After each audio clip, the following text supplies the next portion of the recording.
మీ complete, ఆ తర్వాత అని చెప్పమనండి. Let me complete. Speaker sir, Harish Rao garu సభలో చాలా సంవత్సరాల నుంచి ఉన్నా అని చెప్తా ఉన్నారు. వారికి అన్ని రూల్స్ తెలుసు, నిబంధనలు అన్నీ తెలుసు.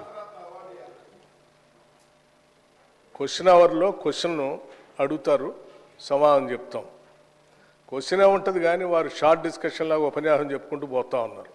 మరి వారికి అనుభవం లేకనా, కావాలని సభను తప్పుదోవ పట్టించడం కోసం చేసే ప్రయత్నమా?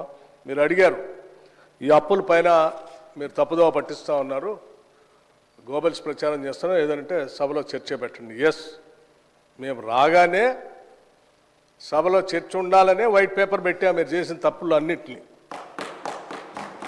మళ్ళీ కావాలని అడుగుతుంటే మాకేం అభ్యంతరం లేదండి.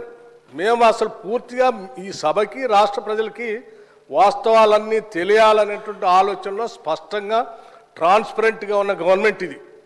ఏది దాచుకోవాలని ప్రయత్నం చేయాలి మీలాగా. సో మీరు వాళ్ళ చర్చ పెడదామన్నా ఫైన్, షార్ట్ డిస్కషన్కి వీఆర్ రెడీ. మీరు ఏదో ఏ ఫామ్లో ఇస్తారో ఇవ్వండి, గౌరవ సభాపతి గారికి ఇవ్వండి, వారి అనుమతితో వారు ఇస్తే, టైం ఇస్తే we are ready to debate sir.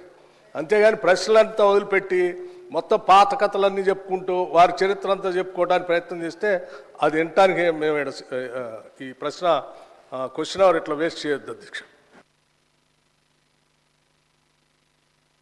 ఎవరు భుజాలు తడుముకుంటున్నారో స్పష్టంగా అర్థమైంది, ప్రజలైతే చూస్తున్నారు.